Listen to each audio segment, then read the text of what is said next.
নমস্কার বন্ধুরা, আমি আলপনা সিম্পলের টেস্টিতে আপনাদের সবাইকে স্বাগত। আজকে শেয়ার করব হিংসুটি কাবাব। শীতকালে মটরশুঁটি বা কড়াইশুঁটি দিয়ে আমরা নানান রকম রেসিপি করে থাকি। তো আজকের আমি আপনাদের সঙ্গে শেয়ার করব হিংসুটি কাবাব। আজকের কাবাব বানানোর জন্য একটি প্যান নিয়ে নিয়েছি, তার মধ্যে দিয়ে দেব 1 কাপ মটর। মটর দেওয়ার পরে মটরের মধ্যে জল দিয়ে দেব 1 কাপ মতো, সেদ্ধ করে নেব। খুব সুন্দরভাবে সেদ্ধ করে নিতে হবে, কোনো কিছু দেওয়ার দরকার নেই, জাস্ট সেদ্ধ করে নেব। এখন দেখুন সেদ্ধ হয়ে গেছে, আমি আপনাদের একটা দেখিয়ে দিচ্ছি। দেখুন খুব সুন্দরভাবে সেদ্ধ হয়ে গেছে। এখন আমি নামিয়ে জল ঝরিয়ে ঠান্ডা হতে দেব। ঠান্ডা হয়ে যাওয়ার পরে মিক্সার জারের মধ্যে দিয়ে গ্রাইন্ড করে নেব। কোনো রকম জল দেব না। গ্রাইন্ড করে নেবার পরে এরকম দেখতে হবে। দেখুন একদম শুকনো মতো করে গ্রাইন্ড করে নিতে হবে, এতে একটুও কিন্তু জল দেওয়া যাবে না। একটুখানি দেখিয়ে দিচ্ছি কেমন দেখতে হবে, এই রকমই কিন্তু একদম শুকনো হবে। এখানে আমি 2টো আলু নিয়ে নিয়েছি।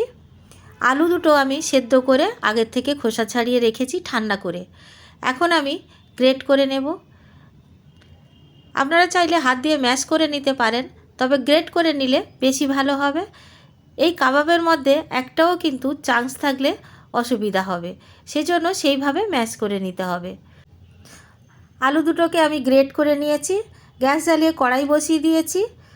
কড়াইয়ের মধ্যে দিয়ে দেব 1 টেবিল চামচ রিফাইন্ড তেল। এখানে আপনারা ঘি ব্যবহার করতে পারেন, বাটার ব্যবহার করতে পারেন। আমি সাদা তেল এখানে ব্যবহার করছি, আর খুব অল্প করে নামমাত্র তেল দিয়ে আমি কিন্তু এই রেসিপিটা বানাবো।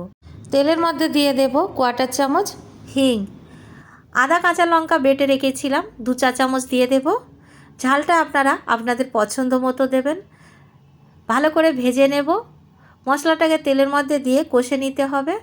আদার গন্ধ যতক্ষণ না যাবে ততক্ষণ কষে নিতে হবে।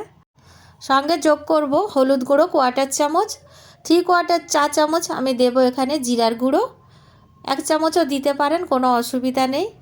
এখানে বেশি মশলা ব্যবহার করব না, আর নিরামিষভাবে বানাবো কাবাবটাকে। তো গ্যাসের ফ্লেম একেবারে লোতে রেখে মশলাটা একটুখানি ভেজে নেব। বেশিক্ষণ ভাজার দরকার নেই, জাস্ট একটু তেলের সাথে মিশিয়ে নিলেই হবে। ভালো করে মশলাটা তেলের মধ্যে মিশিয়ে নিয়ে এখন দিয়ে দেব কড়াইশুঁটির পেস্ট। খুবই শুকনো করে পেস্ট করেছি, আপনারা দেখে নিশ্চয়ই বুঝতে পারছেন। খুবই শুকনো করে পেস্ট করতে হবে। একবার নাড়িয়ে দেব, তা নইলে মশলাগুলো পুড়ে যাবে। তো এখানে তো জল দেওয়া যাবে না, তাই একটু কড়াইশুঁটির পেস্টটা দিয়ে একটু নাড়াচাড়া করে বাকিগুলো দিয়ে নেব। তো বাকি সব কড়াইশুঁটির পেস্টটা দিয়ে খুব ভালো করে নাড়াচাড়া করে মশলাগুলো মিশিয়ে নেব। এখানে লো ফ্লেমেই রাখতে হবে গ্যাসের চুলাটা। এখন আমি দিয়ে দেব আলু। যে আলুটা আমি সেদ্ধ করে গ্রেট করে রেখেছিলাম সেই আলুটা দিয়ে দেব। আলুটা দেবার পরে খুব সুন্দর করে নাড়াচাড়া করে মিশিয়ে নিতে হবে।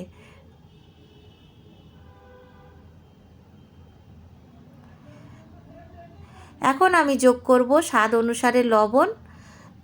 1 চা চামচ চিনি দিয়ে দেব।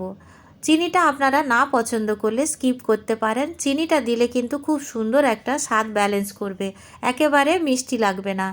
গরম মশলার গুঁড়ো 1/2 চা চামচ মতো দিয়ে দিলাম। এখন খুব ভালো করে কষে নিতে হবে। জলো ভাবটা যতক্ষণ না যাবে আমরা কষতে থাকবো, আর খুব সুন্দরভাবে মিশিয়ে নিতে হবে। গ্যাসের ফ্লেম এই পর্যায়ে লো টু মিডিয়াম আঁচে রাখতে হবে। বন্ধুরা, ভিডিওটি যদি একটুও ভালো লাগে একটা লাইক দিয়ে দেবেন। আমার চ্যানেলে নতুন বন্ধু হলে প্লিজ একটা সাবস্ক্রাইব করে দেবেন। এখন আমি যোগ করলাম ছাতু। বাইন্ডিংয়ের জন্য ছাতু লাগবে, বা আপনারা বেসনকে একটুখানি ভেজে নিয়ে ড্রাই রোস্ট করে নিয়ে দিতে পারেন। যে কোনো একটা দিলেই হবে, তবে অল্প করে দিয়ে দিয়ে দেখতে হবে কতটা লাগে। বেশি একসাথে যদি আমরা দিয়ে দিই তাহলে কী হবে, স্বাদটা নষ্ট হয়ে যাবে। আমি যোগ করব আরও 1 চা চামচ। তো এইভাবে আমি 2 চা চামচ ছাতু দিয়ে দিলাম। ছাতু কিন্তু খুব বেশি দেওয়া যাবে না, বা বেসন দিলে সেটাও বেশি দেওয়া যাবে না। তো অল্প অল্প করে দিয়ে দেখতে হবে, যতটা বাইন্ডিংয়ের জন্য লাগবে অতটাই কিন্তু বুঝে দিয়ে দিতে হবে। তো আমি যে পরিমাণে মটর নিয়েছি বা আলু নিয়েছি সেই পরিমাণে ছাতু দিয়ে দিলাম।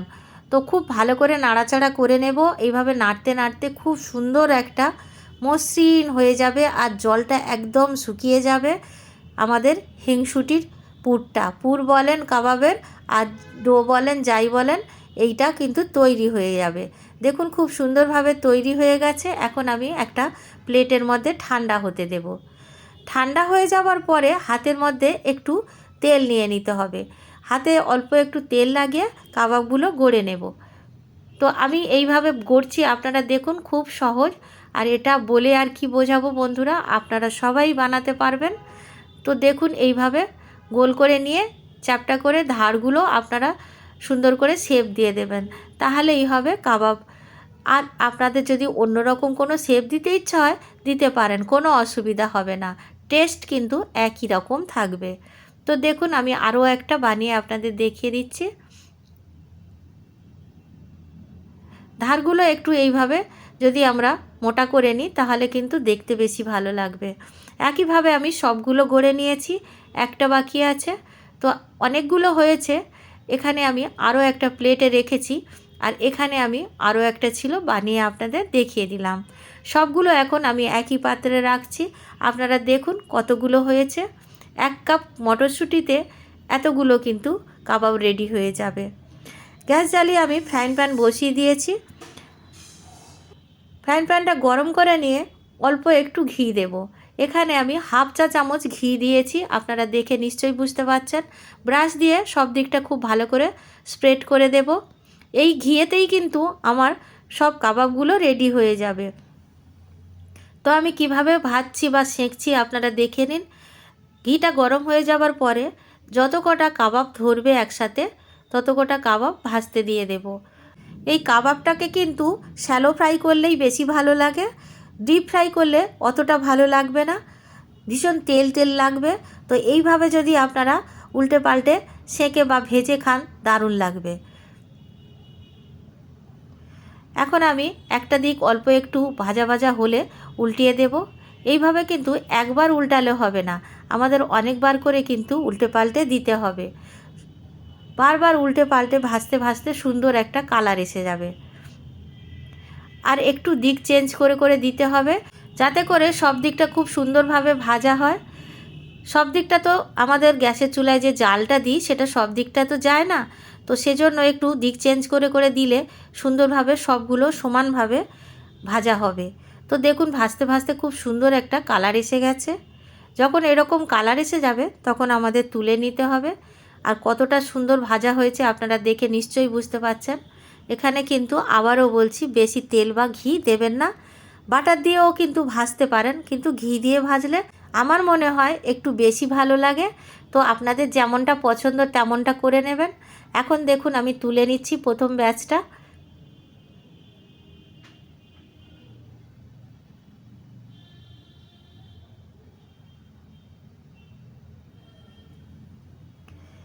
একইভাবে আমি সবগুলো ভেজে নেব।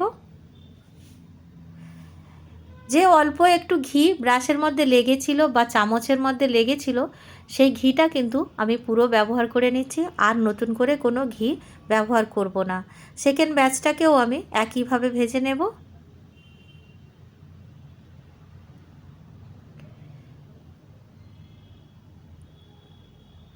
একইভাবে উল্টে পাল্টে ভেজে নিয়েছি, দেখুন খুব সুন্দরভাবে ভেজে নেব এইভাবে।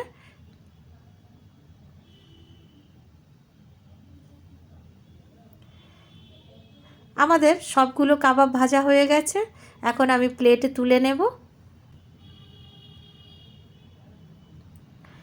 বাড়িতে বানাবেন, কেমন লাগলো কমেন্ট করে জানাবেন। রেসিপি যদি ভালো লাগে একটা লাইক করে দেবেন। আমার চ্যানেলে নতুন বন্ধু হলে সাবস্ক্রাইব করতে ভুলবেন না যেন। আজকের এই পর্যন্ত, দেখা হবে পরের ভিডিও নতুন কোনো রেসিপির সঙ্গে। সুস্থ থাকবেন, ধন্যবাদ, নমস্কার।